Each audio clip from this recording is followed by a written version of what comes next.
রমজান মানেই হলো পরকাল সাজাইবার মাস, নিজের আখেরাত সাজাবার, জান্নাত সাজাইবার মাস হলো রমজান। রমজানকে সামনে রেখে আল্লাহ পাক রব্বুল আলামিন ফেরেশতাদেরকে দিয়ে জান্নাত সাজিয়ে দেয়, নতুন করে জান্নাত সাজায় রমজানকে সামনে রেখে, জাহান্নামকে বন্ধ করে দেয় এবং সমস্ত শয়তান দুষ্ট জিনগুলোকে শেকলে বন্দী করে দেয়। ইজা দাখালা রমাদান ফুতিহাত আবওয়াবুল জান্নাহ ওয়া গুল্লিকাত আবওয়াবুন নার ওয়া সুলসিলাতিশ শায়াতিন। নবী সাল্লাল্লাহু আলাইহি সাল্লাম বলেন, যখনই রমজান আসে তখনই আল্লাহ পাক তার জান্নাতের সব দুয়ার খুলে দেন, জাহান্নামের দরজা বন্ধ করে দেন এবং শয়তানগুলোকে শেকলে বন্দী করে দেন। তার মানে বান্দা যেন শুধুই জান্নাতে যাইতে পারে আল্লাহ তাআলাই কুদরতিভাবে ব্যবস্থা করেন। এই জন্য রমজানে জান্নাতের ব্যবস্থা করতে পারে নাই, জাহান্নাম থেকে বাঁচার ব্যবস্থা করেন। রমজানেও শয়তানি শেষ হয় নাই, দুষ্টামি শেষ হয় নাই, আল্লাহর নাফরমানি ছাড়তে পারে নাই। আসলে এটা শয়তানের তুনো বড় শয়তান, কারণ মেন শয়তান তো বন্দী, মেন শয়তান তো শিকলে বন্দী। এরপরও এইটা শয়তান রমজানের ভিতরে কেমনে নাফরমানি করে, তা আমার মনে হয় এইটা ওইটার চাইতে উপরে ডিগ্রিওয়ালা শয়তান। এই জন্য যে এই শয়তানে বুঝাইতে চায় যে ওই শয়তান রে বন্দি করলে কি হবে, আমি তো তার থেকে শিখতে শিখতে তারে ডিঙ্গায় গেছি, আমি তো তারে ডিঙ্গায় গেছি, আমি তো শয়তান, এখন আর আমারে আর ওয়াসওয়াসা দিবে কি? নাইলে একজন মুসলমান, একজন মুমিন আল্লাহ এবং তার রাসূল এত বেশি পরিমাণ রমজানের মর্যাদা ফজিলত এত বলছে, এত কিছু বলার পরেও যার বিবেকে একটু নড়াচড়া করে না, তার চাইতে নিকৃষ্ট শয়তান আর কেউ হইতে পারে না। ওইটাই শয়তান বলে। হ্যাঁ, আল্লাহ নবী সাল্লাল্লাহু আলাইহি ওয়াসাল্লাম বলেন, কুল্লু আমালি ইবনে আদামা লাহু ইল্লা সিয়াম। এক বান্দার তার সমস্ত আমল তার নিজের জন্য, নিজের আখিরাতের জন্য, কিন্তু আল্লাহ তাআলা বলে আমার বান্দার রোজা এটা ব্যতিক্রম। ক্বাল আল্লাহু আযজা ওয়া জাল ফাইন্না সাওমা লি ওয়া আনা আজজি বিহি। আমার বান্দার রোজা রাখছে শুধুই আমার জন্য, আমি নিজেই তার প্রতিদান দেব। ডান কাদের ফেরেশতাকে যেন আল্লাহ বলে, ফেরেশতা পুরা রমজান আমার বান্দার নেকি তুমি লিখবা না, আমি লিখবো, আমি দেব বান্দার নেকি। এজন্য বাপ রমজানকে কেমনে কাটাবেন, রমজানের ফজিলত, রমজানের বৈশিষ্ট্য, রমজানের জন্য প্রস্তুতি মুমিনের আলাদা হওয়া উচিত। যাদের কলিজায় আখিরাত আছে, যাদের ফিকিরে আছে জান্নাতে যাওয়ার, যারা কবরের আযাব থেকে বাঁচতে চায়, যারা জাহান্নামের আগুন থেকে বাঁচতে চায় বাপ, তাদের জন্য রমজান ভিন্ন কিছু। রমজান মানে আলাদা মাস, রমজান মানে আখিরাতের মাস, রমজান ফিকিরের মাস, মেহনতের মাস, রাত্রি জাগার মাস। রমজান মাসে দিনের বেলা রোজা রাখবে, রাত্রিবেলা রাত্রি জেগে তারাবি পড়বে। আল্লাহ তাআলা এমনভাবে সাজাইছেন যে বান্দা 30টা দিন তুমি কষ্ট মুজাহাদা পরিশ্রম করে আমার রমজানটাকে কদর করো, 30 দিন পরে আমি আল্লাহ তোমাকে মুত্তাকি বানিয়ে জান্নাতি বানিয়ে দেব, জান্নাতি বানিয়ে দেব। এই জন্য আমরা মাহে রমজানের প্রস্তুতি, আমরা যেন রমজানে রাত্রি জাগতে পারি, আমরা যেন রমজানে রোজা রাখতে পারি, আমরা যেন রমজানে নিজেকে প্রস্তুত নিতে পারি। এই জন্য আল্লাহ তাআলা 15 দিন আগেই আল্লাহ তাআলা যেন আরেকটা প্র্যাকটিক্যাল আমার মধ্যে যেন হিম্মত, আমার মধ্যে যেন রোজার শক্তি, আমার ভিতরে যেন রমজানকে পালন করার মজবুত হিম্মত আসে। এই জন্য আল্লাহ তাআলা রমজানের 15 দিন আগে লাইলাতুন নিসফে মিন শাবান এই রাত্রিটিকেও আল্লাহ দান করেছেন। বলছেন বান্দা শবে বরাত নামের এই লাইলাতুন নিসফে মিন শাবান এই রাত্রিটিতে সারা রাত আল্লাহর বন্দিগিতে জেগে থাকো, পরের দিন রোজা রাখো, এই হিম্মত নিয়ে রমজানের মধ্যে আগে বাড়ো। এটা একটা প্রস্তুতি নাও, এটা একটা প্রশিক্ষণ নাও, প্রশিক্ষণ। সেই রাত্রিটাও আগামীকাল আমাদের সামনে, শবে বরাত, লাইলাতুন নিসফে মিন শাবান, অত্যন্ত মহিমান্বিত মর্যাদাপূর্ণ একটি রাত শবে বরাত, যেটা আমরা শব্দটা তো জানি, কিন্তু আমরা যথাযথ বন্দিগি করতে জানি না। শবে বরাত এটা আল্লাহ তাআলা আমাদের প্রিয় নবী সাল্লাল্লাহু আলাইহি ওয়াসাল্লামের মাধ্যমে আল্লাহ তাআলা আমাদের জন্য দান করেছেন। হাদিসের মধ্যে আছে হযরত মুআজ ইবনে জাবাল রাদিয়াল্লাহু তাআলা আনহু, সহিহ ইবনে হিব্বান সহ কিতাবেও আছে, এবং মুহাদ্দিসিনে কেরামের বিশ্লেষণে, সব ঘরানার মুহাদ্দিসিন ওনাদের বিশ্লেষণে এই হাদিসটি সহিহ হাদিস। হযরত মুআজ ইবনে জাবাল থেকে বর্ণিত, তিনি বলেন আল্লাহর নবী সাল্লাল্লাহু আলাইহি ওয়াসাল্লাম বলেছেন, ইয়াত্তালিউল্লাহু তাআলা ইলা খালকিহি ফি লাইলাতিন নিসফি মিন শাবান ফায়াগফিরু লিজামিই খালকিহি ইল্লা লিমুশরিকিন আও মুশাহিন। নবী সাল্লাল্লাহু আলাইহি ওয়াসাল্লাম বলেন, যখনই মধ্য শাবানের মধ্য রাত্রি আসে, অর্থাৎ এই শবে বরাত আসে, তো আল্লাহ তাআলা কুদরতিভাবে একদম বান্দার কাছে প্রথম আসমানেই আগমন করেন, এবং আল্লাহ তাআলা এই রাত্রিতে সেই সন্ধ্যা থেকে ফজর পর্যন্ত রাতভর বান্দা আল্লাহর কাছে তওবা করে, ইস্তিগফার করে, দোয়া করে, কান্নাকাটি করে, বারবার নিজের গুনাহ মাফ চায়, আল্লাহর কাছে চোখের পানি ফেলে, তো আল্লাহ তাআলা তার কোটি কোটি বান্দাকে সারা রাত ভর মাফ করতে থাকে। ইল্লা লিমুশরিকিন আও মুশাহিন, কিন্তু কোনো মুশরিককে, শিরিককারীকে মাফ করে না, কোনো হিংসুক বিদ্বেষকারীকে আল্লাহ মাফ করে না। তাইলে প্রিয় ভাই বাবা, আপনাদের জন্য এটা গুরুত্বপূর্ণ, এটা বোঝা উচিত। খুব ব্যাখ্যা আমি করতে চাই না, ছোট্টভাবে প্রথম এই শবে বরাতের কথাটা এটা বলতে চাই যে শবে বরাত এটা ফার্সি শব্দ, সব অর্থ রাত, বারাত অর্থ মুক্তি, মুক্তির রাত। এই রাত্রে যেহেতু আল্লাহ তাআলা গুনাহ মাফ করে জাহান্নাম থেকে মুক্তি দেয়, এজন্য এটাকে শবে বরাত আমাদের এই হিন্দুস্তান, এই উপমহাদেশে এটাকে বলে। আর হাদিসের ভাষায় লাইলাতুন নিসফে মিন শাবান, শাবান মাসের অর্ধরাত, মধ্যরাত, মানে মাঝামাঝি অবস্থানে।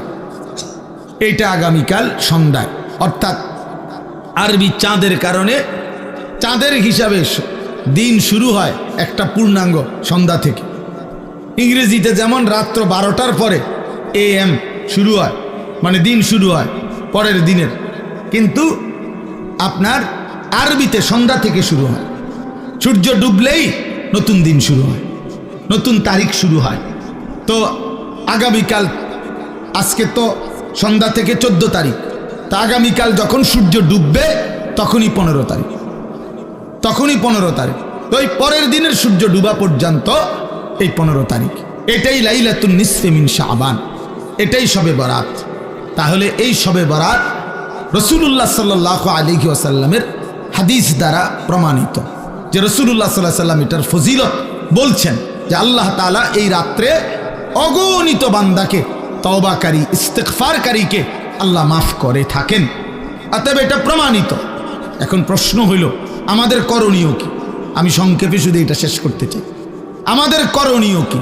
আমাদের করণীয় হলো এই রাত্রি জেগে ইবাদত করা, ইহয়াউল লাইল, রাত্রিটাকে জীবিত করা ইবাদতের মাধ্যমে।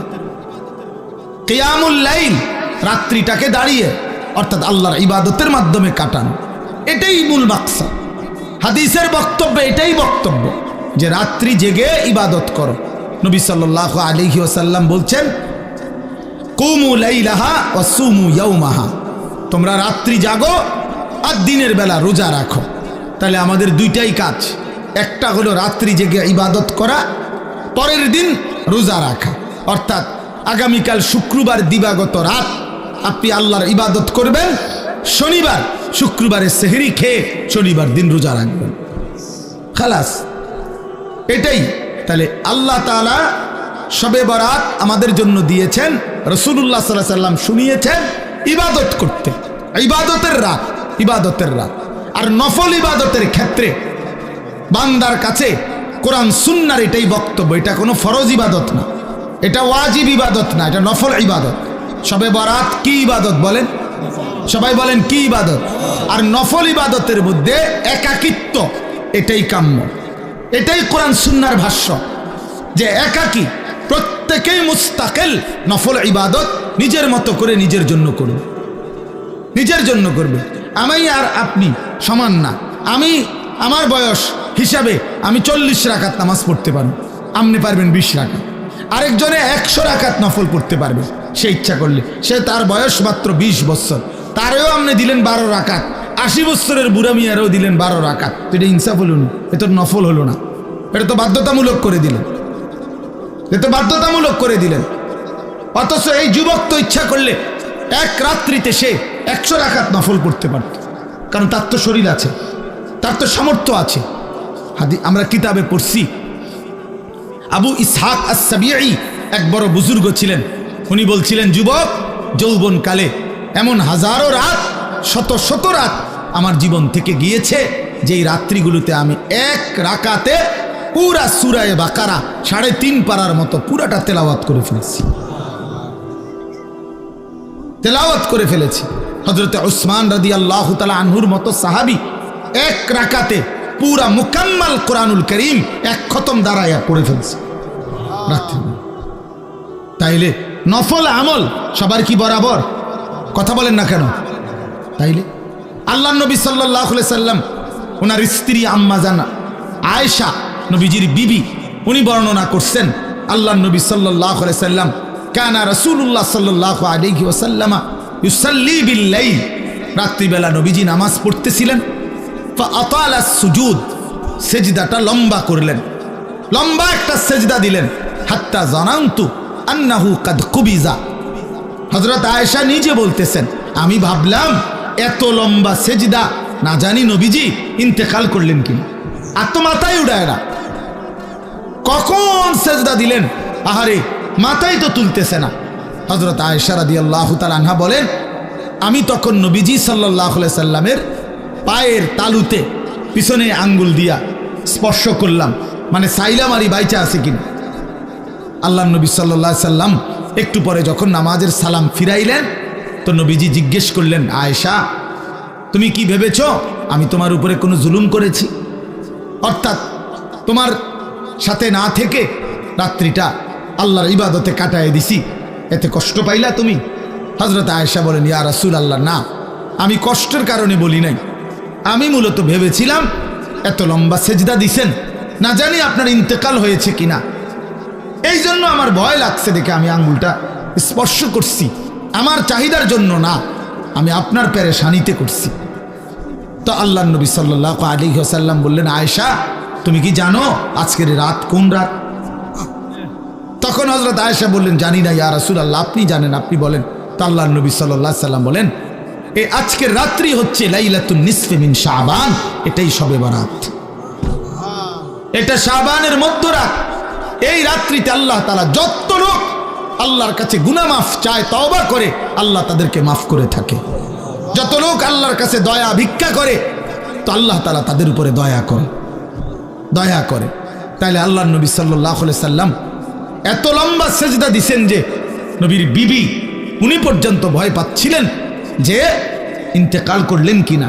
তাইলে নফল ইবাদত, নফল ইবাদত একটা লক্ষণীয় কথা বোঝেন, শুনতেছেন আপনারা? আরে ভাই বুঝতেছেন আপনারা? আপনার ইনসাফে কি বলে যে আমার বিবি, আমি নামাজ পড়তেছি, আজকের রাত্রি এত গুরুত্বপূর্ণ, কিন্তু উনি ওনার বিবিকেও, অর্থাৎ এতটা আলাদা যে একত্রে না, তুমিও বসো, তুমি আমরা দুজন মিল্লা গড়ি ধরো, তুমিও 15 মিনিট সেজদা দিবা, আমিও 15 মিনিট সেজদা দিব, তুমিও আধা ঘন্টা লাগাইয়া নামাজ পড়বা, আমিও আধা ঘন্টা লাগাই পড়ব, এরকম কথা বলছেন এখানে। তাইলে বোঝা গেল নফল ইবাদত প্রত্যেকের শরীর স্বাস্থ্য সামর্থ্য অনুপাতে প্রত্যেকের জন্য আলাদা আলাদা, প্রত্যেকের জন্য কি বলেন না, আলাদা আলাদা আলাদা আলাদা আলাদা আলাদা। তাহলে শবে বরাত হাদিস দ্বারা প্রমাণিত। কি দ্বারা প্রমাণিত? উলামায়ে কেরাম, আসলাফ, পূর্বপুরুষদের, মনীষীদের, বুজুর্গদের কথার আলোকেও শবে বরাত প্রমাণিত। এই রাত্রি ইবাদতের রাত, এটা প্রমাণিত কথা। এই রাত্রির কথা আল্লাহ নবী সাল্লাল্লাহু আলাইহি সাল্লামের হাদিসের মধ্যে আছে, এবং 8 জন সাহাবী এই মুআজ ইবনে জাবালের এই হাদিসটা, আরে ভাইয়া কথা বলো না, বাপ কথা বলো না, রাস্তায় কথা বলতেছো কারা? আহারে বাবা, একটু পরে আসো, এক ঘোষণা দিবে, সোজা হইয়া বসতে বলবে সবাই, ভাইয়া একটু পরে বলবে, কিছুক্ষণ আর একটু ধৈর্য ধরো ভাইয়া, আর কষ্ট হইতেছে ছেলেদের, এই এক্ষুনি বলবে ইনশাল্লাহ, কিছুক্ষণ পরেই বলবে, সিরিয়াল ধরে বসেন, মূল পর্ব শুরু হবে। আহা, আফসুস আফসুস আফসুস জিন্দিগি, আফসুস ওই জিন্দিগি, যে জিন্দিগি কোনো ফিকির নাই। মুসলমানের সন্তান আমরা, প্রিয় ছেলেরা, বাবা, কোনো খাবারই শেষ সমাধান না, সেটা বিরিয়ানি হোক আর আরো ভালো কিছু হোক, সব কিছুরই গন্তব্য বাথরুম। না, এটাই তো সত্য। সেটা আরো দামি হোক কিছু খাবার, কিন্তু গন্তব্য তো বাথরুম। এছাড়া আর কি, এছাড়া আর কি? তাহলে এক মানুষের জিন্দিগির টার্গেট যদি হয় বিরিয়ানি, তো এই বিরিয়ানির পরিণতি যেহেতু টয়লেট শেষ ঠিকানা, তো তোমার জিন্দিগির টার্গেটও টয়লেটে। বাথরুম ছাড়া আর কি, টয়লেট ছাড়া আর কি? খাবে, ঘুমাবে, পেশাব করবে, বাথরুম টয়লেট সারবে, আর মাঝখানের টাইম যৌন চাহিদা পূরণ করবে, খালাস, এতটুকুই জিন্দিগি। এবার কেউ যদি, আমি সবসময় বলি, প্রতিদিন বলি এ কথা, যে জীবন শুধু এটাই বুঝছে, জীবন মানে খাবার, পেশাব পায়খানা, ঘুম আর যৌন চাহিদা, লজ্জাস্থানের চাহিদা পূরণ, এতটুকুই যেই জীবন বুঝছে যে এটাই আমার জীবন, তো এই জীবন জানোয়ারের জীবন। এই জীবন কি? জানোয়ারের জীবন। এই জীবন কুকুরের জীবন, কুত্তার জীবন। কারণ ওই কুকুরও খায়, ঘুমায়, পেশাব পায়খানা করে, কুকুরেরও যৌন চাহিদা পূরণ হয়, এই জন্য কুকুরেরও বাচ্চা কাচ্চা হয়। তো তার যদি যৌন চাহিদা পূরণ না হতো, তাহলে বাচ্চা হয় কেন? এই জন্য কোরআনুল কারীমে আল্লাহ তাআলা বলছে, ওয়াত্তাবাআ হাওয়াহু ফামাসালুহু কামাসালিল কালব। এক নাফরমান পাপীর কথা আল্লাহ বলতে গিয়ে কোরআন শরীফের এই আয়াতে আল্লাহ বলছে, সে তার মনের চাহিদার অনুসরণ করেছে। এই বালআম বাউরা, এক কাফের, এক মুশরিক, এক পাপী, প্রথমত ইমানদার ছিল, কিন্তু মনের ইচ্ছা চাহিদার অনুসরণ করেছে। আল্লাহ বলছে, সে তার মনের ইচ্ছারও যখন অনুসরণ করলো, এবার তার উদাহরণ হয়ে গেল কামাসালিল কালব, কুত্তার মতো। কোরআন শরীফের আয়াত। লোকটা ইমানদার ছিল কিনা? ইমানদার ছিল, শতবার খাঁটি ইমানদার ছিল। যেদিন সম্পদের লোভে নিজের মনের চাহিদা মতো অনুসরণ করেছে, আল্লাহ তখন বলছে তার উদাহরণ কুত্তার মতো হয়ে গেছে, কামাসালিল কালব। এজন্য প্রিয় বন্ধু, মনে রাখো, প্রতিদিন আমি এটা বলি, ছেলেরা, বাবা, তোমার পরিচয় তুমি মিলাইয়া নিও, আমার দরকার নেই, আমার এত সময়ও নাই। তোমার পরিচয় তুমি মিলাও, আমার পরিচয় আমি মিলাই। প্রত্যেকেই হিসাব লাগাও, হ্যাঁ, নিজেরে নিজে হিসাব করো। তুমি চালাক না বেওকুফ, তোমার বিবেককে তুমি প্রশ্ন করো। আল্লাহ তাআলা কোরআনুল কারীমে বলছেন, যে মানুষটা মনের ইচ্ছা মতো চলে, তার জীবন কুত্তার জীবন, কামাসালিল কালব, কুত্তার জিন্দেগি। এই জন্য আমি সবসময় বলি, যে কপালে সেজদা নাই, ওই বেনামাজি যেগুলো, এগুলোর জিন্দেগি কুত্তার জিন্দেগি, কুকুরের জিন্দেগি। এই জন্য নওজোয়ান ছেলেরা, মনে রাখো, তোমাদের যাদের কপালে সেজদা নাই, তোমার জীবন কুত্তার জীবন। খাও, বিরিয়ানি খাও, খিচুড়ি খাও, কোনো অসুবিধা নেই, অসুবিধা। যার যার বাড়িতে টয়লেট তো আছেই, খাইবা না? বাথরুম তো আছেই, ভাত খাও। যা মুখে অর্জন করলা, তা বাথরুমে ক্লিয়ার করে দিল, খালাস। তো আর অর্জন করি জীবনের, এ তো গেল গায়ে। এই জন্য আমরা এটা বোঝা উচিত, আমাদের এটা ফিকির থাকতে হবে। আমরা মুসলমান, মুসলমানের 10 বছরের বাচ্চাও দামি, মুসলমানের 6 বছরের বাচ্চাও দামি, মুসলমানের 60 বছরের বুড়া মানুষও দামি, মুসলমানের 1 সেকেন্ড দামি, মুসলমানের 1 মুহূর্ত দামি। আমার প্রতি মিনিটের হিসাব হয়, আমার প্রতি মুহূর্তের হিসাব হয়, আমার প্রতিটা নিঃশ্বাসের হিসাব হয়। তাহলে আমার আবার অবসর কোথায়, আমার আবার ছুটি কোথায়? আজকে আমার মাদ্রাসা বন্ধ হয়েছে, আমি লম্বা বয়ান করছি ছাত্রদেরকে, 450 ছেলে ছুটি দিছি সকালবেলা। তা আমি এটা বলছি, বাবা আমাদের কোনো ছুটি নাই, জিসকি সবক ইয়াদ হই উসকি ছুটি না মিলি। আমাদের বুজুর্গরা এটা বলে, যারা আখেরাতের সবক মুখস্থ হইছে, যে কলিজার মধ্যে এটা মুখস্থ হইছে যে আমারে মরতে হবে, আমারে জান্নাতে যাইতে হবে, আমারে কবরের আযাব থেকে মুক্তি পেতে হবে, জাহান্নামের আযাব থেকে মুক্তি পেতে হবে, তার আবার ছুটি কিসে? আমি ছুটি কাটাইলে হবে না, আমারে বাড়িতে থাকলেও ফজরের নামাজ পড়তে হবে, মাদ্রাসায় থাকলেও পড়তে হবে, বাজারে থাকলেও পড়তে হবে, বিমানে থাকলেও পড়তে হবে। আমার আবার ছুটি কি? আমার কোনো শুক্রবার নাই, আমার কোনো 21শে ফেব্রুয়ারি নাই, আমার কোনো 16ই ডিসেম্বর নাই, আমার কোনো 26শে মার্চ নাই, আমার কোনো ছুটি নাই। আমার প্রতিদিনই ডিউটি, আমার নামাজ প্রতিদিনই, আমি হালাল পথে চলতে হবে প্রতিদিনই, আমার চরিত্র হেফাজত করতে হবে প্রতিদিনই। কারণ আমার কলজার মধ্যে এটা বুঝে আইছে যে আমার আখিরাত আছে, আমার পরকাল আছে, আমাকে মরতেই হবে। অতএব জিসকি সবক ইয়াদ হই উসকি ছুটি না মিলে। যার সবক ইয়াদ হইছে মানে আখিরাতের পড়া মুখস্থ হইছে, আখিরাত কলিজার মধ্যে ঢুকছে, তার আবার ছুটি নেই, তার ছুটি নেই। ছুটি হলো নাফরমানের, যে মনে করছে আমি এখন মুক্ত স্বাধীন। আমার আব্বা যেহেতু আমার কিছু বলে না, আমি নারী দেখতে থাকি। আমার মা যেহেতু আর কিছু বলে না, আমি এখন ছবি দেখতে থাকি। আমার গ্রামবাসী কেউ আমারে ডাকে না। আহ, তোমারে কেউ ডাকে না বাবা, তোমার চুল জানোয়ারের মতো, তোমার চুল বেঈমানের মতো, তুমি পেশাব করে টয়লেটে ঢিলা কুলুক টয়লেট পেপার ব্যবহারের গুরুত্বও নাই, পাক নাফাকের ধার ধারণা। নিজের মাকেও দেখো, মানুষের বেডিরেও দেখো, আপন বোনকেও দেখো, রাস্তার মেয়েকেও দেখো। আহ, ওই দেখেন ওই ওরা কথা বলতেছে। মানে কিছু ছেলে থাকে অসভ্য, যে শক্ত অসভ্য, মানে এটা একবারে শক্ত। কিছু ছেলে এত নিকৃষ্ট বেয়াদব যে তার কথা হইল, আমি হুজুর জীবনেও কারো কথা শুনি না, আপনারটারে হঠাৎ করে শুনি না কি করি? হ্যাঁ হ্যাঁ, বাস্তবতা এটা। মানে এত বড় নিকৃষ্ট বেয়াদব যে আমি আসছি হুজুরে নিয়ে খিচুড়ি খাইতাম, হ্যাঁ, যেহেতু আপনার কথার কারণে দেরি হইতেছে দেখে বইয়া রয়েছি নিরুপায় হইয়া। কথা বুঝছেন না? হ্যাঁ, কাজে আমি যেহেতু কারো কথা শুনি না, আমি নজর রাখি ছেলে মিয়া, এটা আমার সারা জীবনের অভ্যাস। এই জন্য আমি 1 মিনিট বললো, আমি হাসাহাসি তামাশা পছন্দ করি না। আমরা আমাদের এই ছেলেদেরকে ফিরাইতে হবে, আমাদের এটা সিদ্ধান্ত ইনশাআল্লাহ।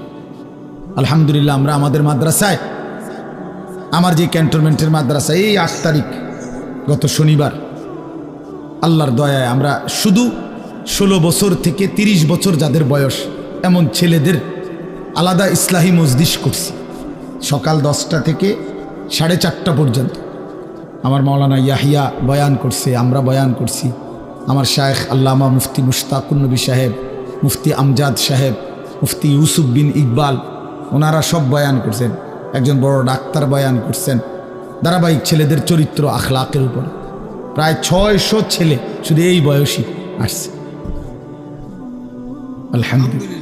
শুধু নওজোয়ান 16 থেকে 30-30-এর নিচে, এবং আমরা আরও বড় স্বপ্ন আছে ইনশাআল্লাহ। তো বললাম যে এটা আমার ইচ্ছা, আমার ছেলেরা বদলাইতে হবে আল্লাহর দয়ায়, ছেড়ে দেওয়ার কোনো সুযোগ নেই। আজকে অভিভাবকরা সন্তানকে ছেড়ে দিস। 16 বছরের একটা ছেলেকে এবারটা নিয়ন্ত্রণ করতে পারে না, এবারটা বলে একটা বাপ হয়েছে, বেটা অপদার্থ কথা কার বেটা আইসে দুনিয়ার বাত কত ডিয়ার বন খাইতো আর বিড়ি খাইবে, গপ মারে ফালতু। তোমার 14 বছরের একটা ছেলেকে তুমি 1 ওয়াক্ত নামাজ পড়াইতে পারো না, তুমি একটা বাপ হইছো বেটা।